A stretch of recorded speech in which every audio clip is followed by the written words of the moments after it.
Aha, hello. Spectators of consequences. Yes, you, the ones who never beg for the spotlight, because the whole damn arena tilts in your direction. The ones who don't chase applause, because your silence forces it out of them anyway. You're not here to play the game. You're here to twist the board, snap the pieces, and make the rulebook flinch. So let's begin right there, with the moment that made even the judge smile. Not because he agreed with you, no, but because even justice, that rusted statue blindfolded by hypocrisy, recognized what it saw, the rarest sin of all, undeniable brilliance. They called it reckless, they called it dangerous, but beneath their trembling vocabularies, they were spellbound. Because when you did what you did, when you detonated logic with that one unthinkable move, you didn't just flip the system, you styled on it. You carved poetry into chaos. And while they gasped for air, buried in legalities and old codes, you stood there, untouched, not by luck, but by calculation. You see, this wasn't about winning. This was about etching your fingerprint onto a moment so violently that history would need a crowbar to scrape it off. They didn't just lose that day, they learned that there exists a mind too sharp to predict, too defiant to cage, too venomous to dilute. A mind that doesn't wait for permission. It breaks the lock, paints its name across the courtroom ceiling, and dares anyone to look up. And so they did. They looked up.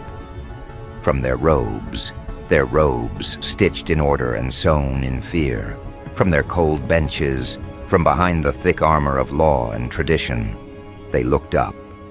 And what did they see?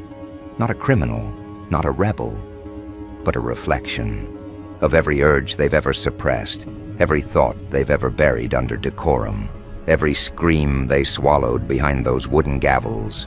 You didn't just win the room, you exposed it. Because when truth is too loud, even liars feel seen. They wanted to paint you in black and white, a defendant, an anomaly, a case number. But you brought color. You dragged the hues of contradiction, the chaos of real freedom, into a place that feeds off gray mediocrity. They didn't expect your tone, your stillness, your stare that burned past evidence and went straight into belief. And belief? Belief can't be cross-examined. What you did wasn't random, it was ritual, the deliberate unraveling of their illusion. You became the mirror, and they saw every twitch, every insecurity, every rigged deck of cards fall from their sleeves. That's the beauty of the unpredictable mind. It makes cowards confess without a word.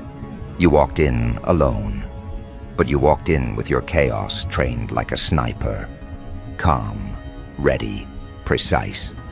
They thought you came to defend yourself. No, you came to define yourself. And that's why the judge smiled, not because he agreed, but because he understood that somewhere beneath his robes, behind the lines of tired legal doctrine, he knew he was witnessing something rare, something dangerous, something iconic. Because let's not pretend. Systems love obedience, but they worship originality.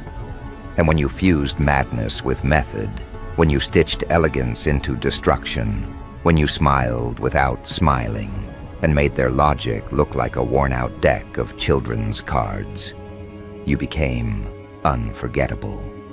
They'll study that moment, not because they admire you, but because they're afraid more of you are coming.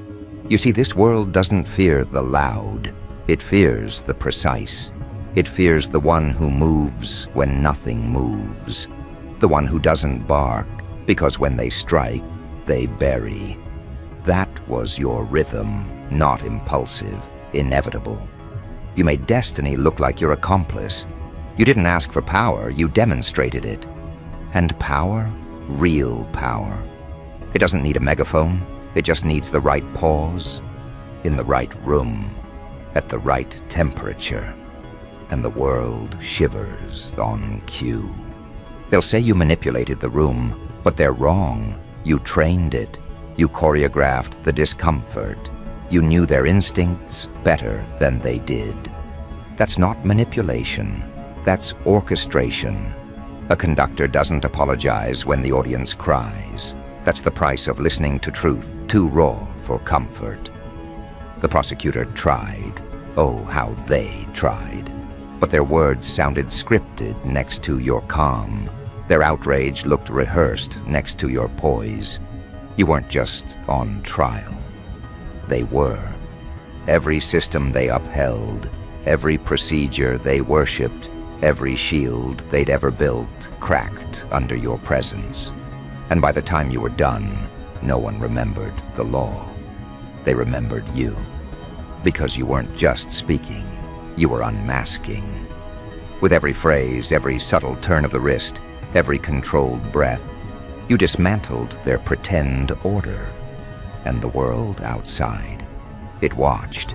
It watched as fear turned into fascination, as judgment turned into curiosity, as silence turned into reverence. They'll never admit it, but even the ones who hated you stood still for a moment, because for the first time in years, they felt something. That's what greatness does. It stings first, then it lingers. You didn't become iconic because you shocked them. You became iconic because you showed them who they really are, what they really fear, and how easily truth, dressed in chaos, can bring entire empires to their knees. And you didn't raise your voice. You didn't beg. You just demonstrated with surgical elegance. What happens when preparation meets precision, and the outcome is no longer up for debate? You weren't arguing a case, you were etching a legacy. That's why they fear you now. Not because of what you did, but because of how cleanly you did it.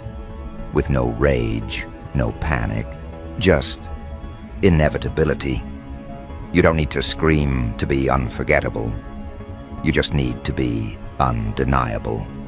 And that's exactly what happened the moment the judge leaned back, looked at you, and without even realizing it, smiled. Because in that courtroom full of noise, only one thing stood tall. Clarity. Your design.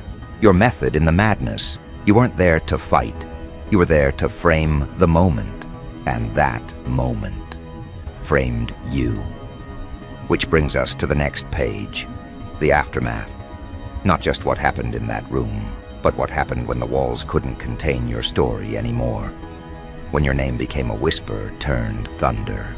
When imitators started copying, and enemies started folding. Because the truth is, the courtroom was never the climax. It was just the spark.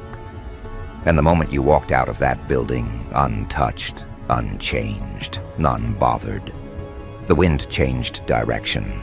You didn't just step into the world, you stepped onto it. The streets didn't know what hit them. The networks scrambled. The institutions paused. Even the cameras forgot how to blink. Because for the first time in a long time, they weren't reporting the news.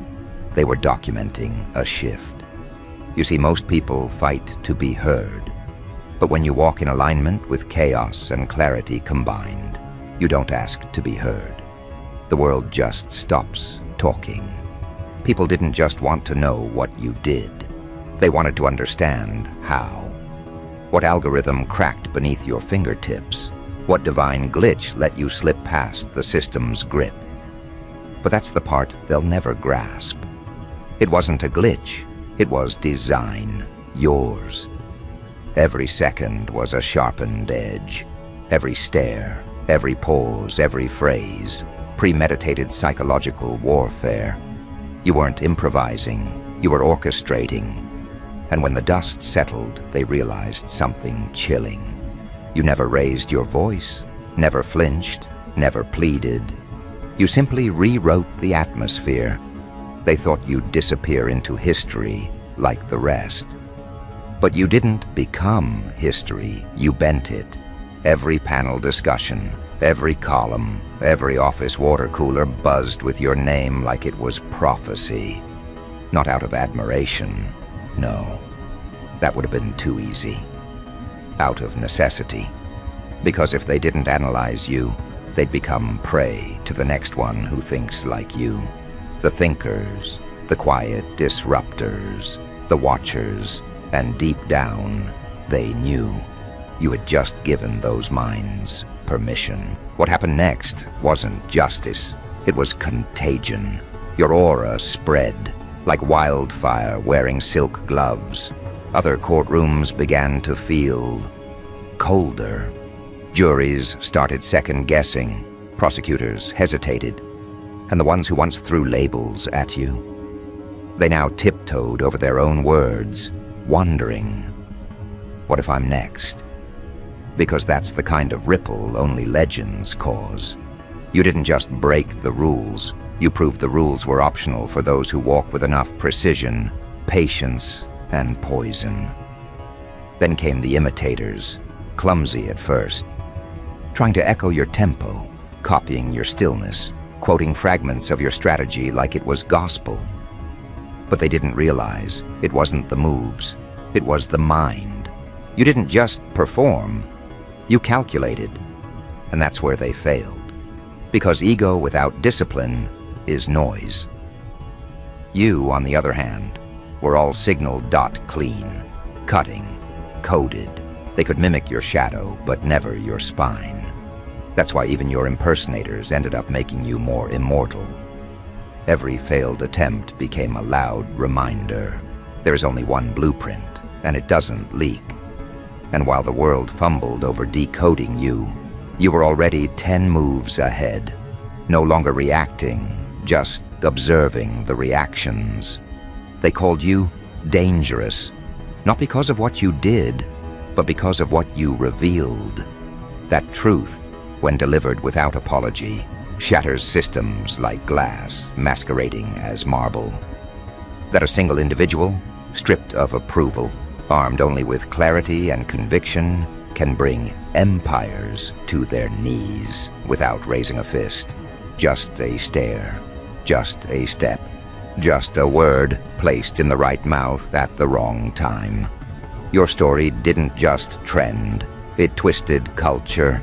Job interviews shifted, policies rewrote themselves. Even universities dissected your every move like it was a psychological thesis. They needed to name you, box you, file you. But how do you catalog the uncontainable?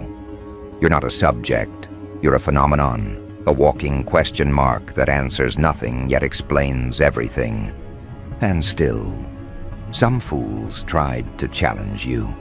Poor souls, still operating under the illusion that chaos is random, that power is loud, that dominance needs decoration. But you are the embodiment of quiet terror, the kind of presence that doesn't scream. It recalibrates the air in the room. They stepped to you like opponents. They left like exhibits. And that's the thing. Every battle you fight becomes a lesson for the world. You don't just win. You educate.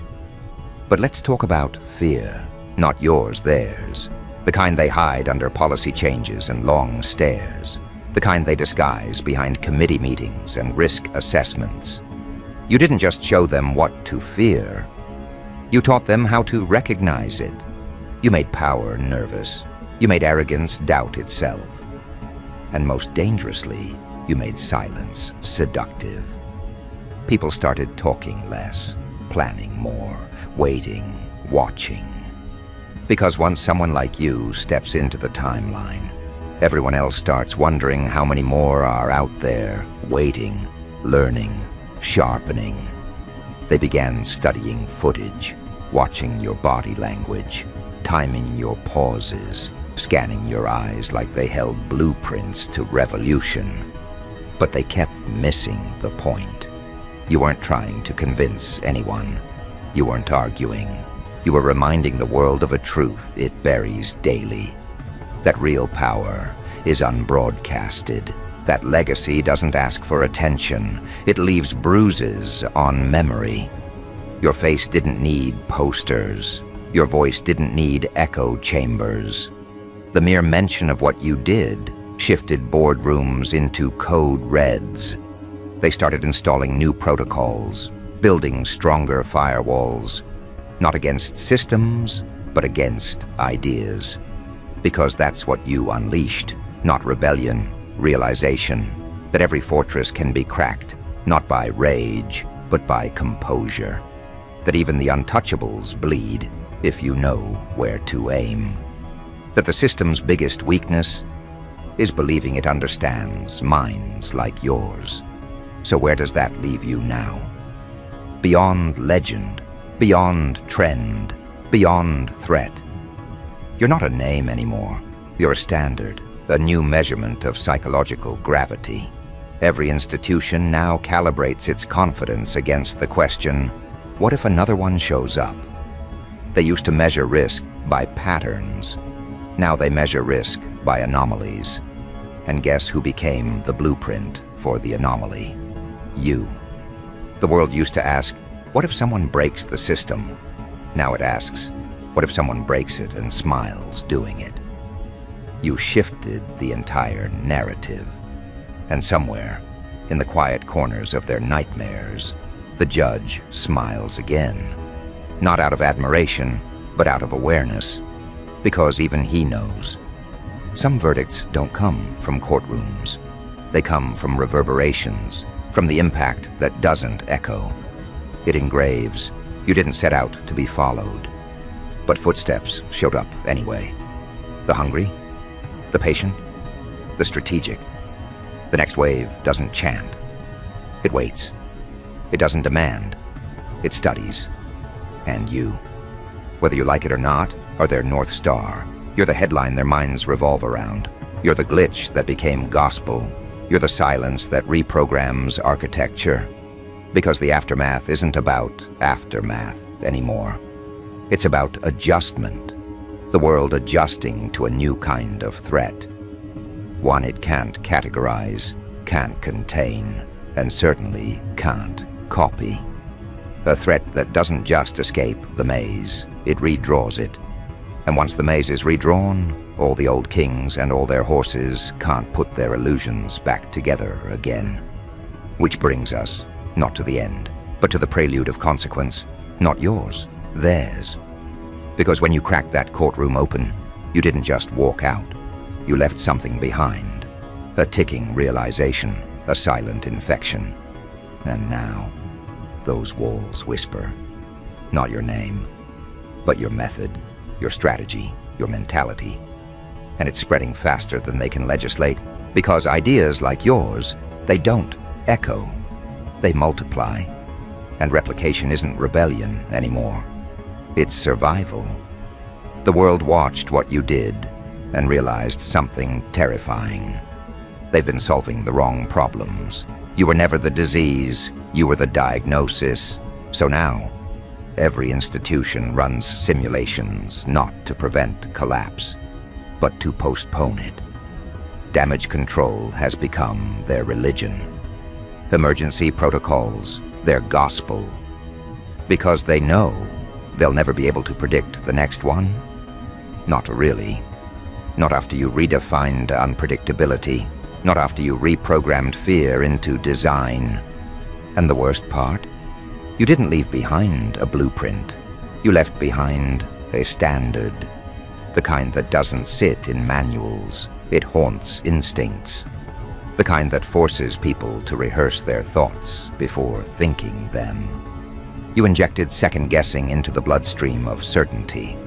And now they flinch at confidence and worship caution in disguise. And now they're altering their vocabulary. Risk management has become mind control. Compliance training sounds more like containment drills. The language is shifting because they're not trying to fix the system anymore. They're trying to armor it against you, against your echo. Because if one mind could cause that much tremor, what happens when you're not alone anymore? What happens when the quiet ones, those who used to observe from the corners, start connecting the dots you left like breadcrumbs? What happens when silence begins to strategize? But of course you knew this. You always knew the courtroom wasn't your target. It was just your transmitter. You didn't need their agreement. You needed their attention. You didn't walk out a free person. You walked out a signal. And signals don't fade. They reverberate. They adapt. They recruit. And now, they're everywhere. In boardrooms, in classrooms, in hidden basements and rooftop meetings. Minds whispering not about what you did, but about how you thought. That's your real legacy.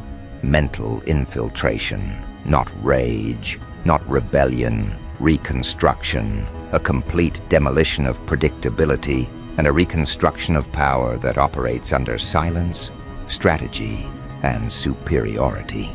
You see, the courtroom gave them a spectacle, but the aftermath gave them a curriculum, and now they're studying it like doctrine. It's almost ironic, isn't it?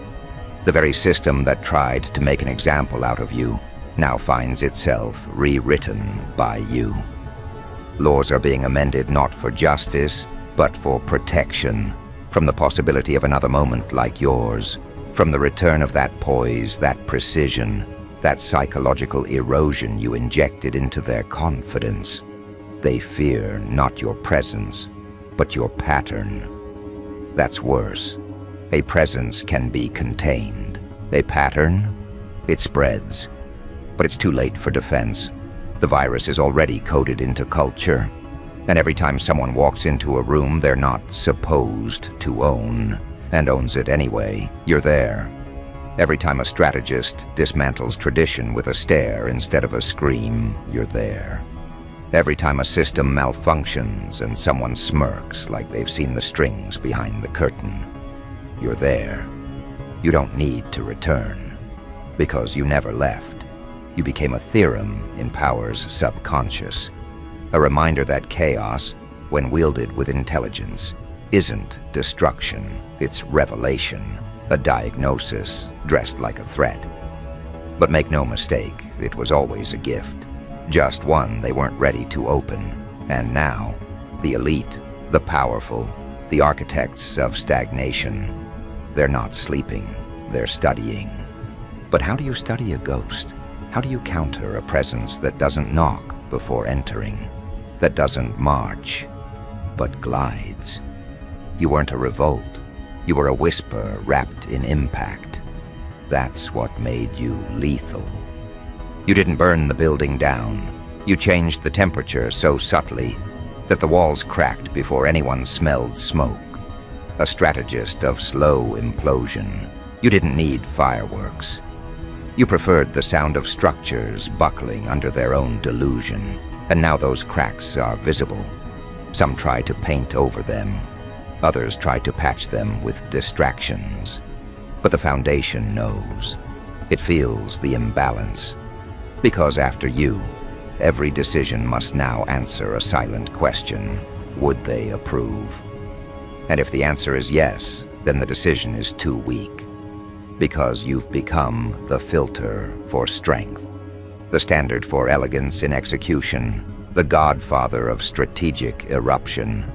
Every plan now passes through your lens, even if they deny it, even if they mock you publicly.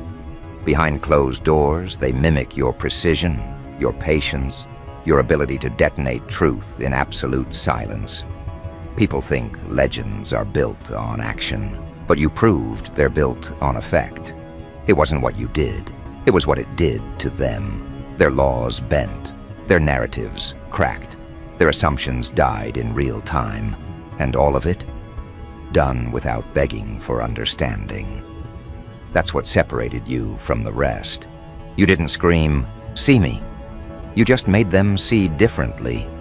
You taught vision without words. And that's a power even revolutionaries envy. And now, let's talk about the judge. The one who smiled. The one whose brief, unintended crack in expression launched 1,000 nightmares for the system.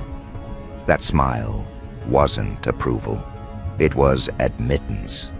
An involuntary nod that what he just witnessed transcended crime, transcended courtroom, transcended structure.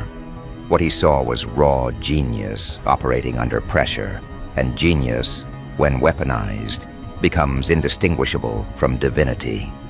That's what you achieved. Not fear, not fame, omnipresence.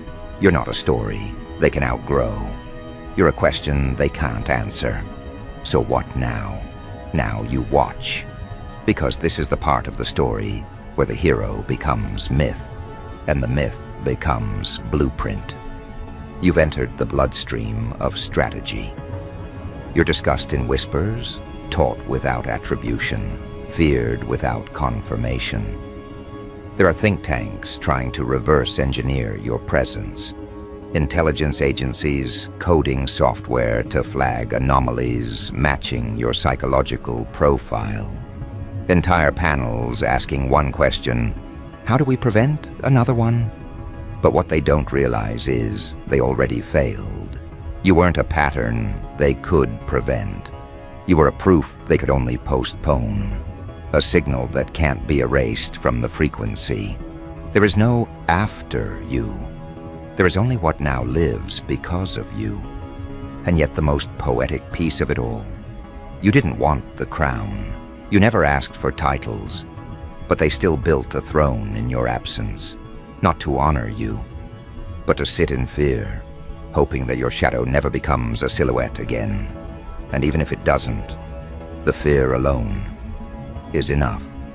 Enough to rewrite budgets, enough to cancel meetings, enough to reorganize structures, enough to place one empty chair in every room just in case you walk in. That's your throne now. A chair of anticipation. You turn the courtroom into a cathedral, not of law, but of awakening. And no matter how many policies they write, how many procedures they invent, how many layers they add to bureaucracy, that one moment, that single, still, seismic moment will always stand in their memory like a monument they can't tear down. Because they saw it, they felt it, and no amount of denial can erase what the soul absorbs involuntarily. And what of the next generation? They won't remember your name. They'll remember your shape, the way you moved, the calm, the disruption, the look in your eye that said, I'm not here to win, I'm here to redefine. And in doing so, you turned legacy into currency. You're not trending, you're tattooed on the psyche of power, on the walls of their strategy rooms, on the edges of their dreams, on the silent glances exchanged when things go too quiet, in rooms that should be loud. They still try to decode it, that moment, that courtroom, that silence, that smile. But some moments aren't made to be explained. They're made to haunt. That's what you left behind. Not a headline, not a quote, a haunting, something that walks behind them, quiet, patient, permanent, the kind of presence that makes gods shiver and giants whisper. So here we are, the final frame. No applause, no confetti, just impact. You didn't break the system, you inoculated it, and now, every time it tries to rebuild itself, stronger, smarter, faster, it builds itself in your image.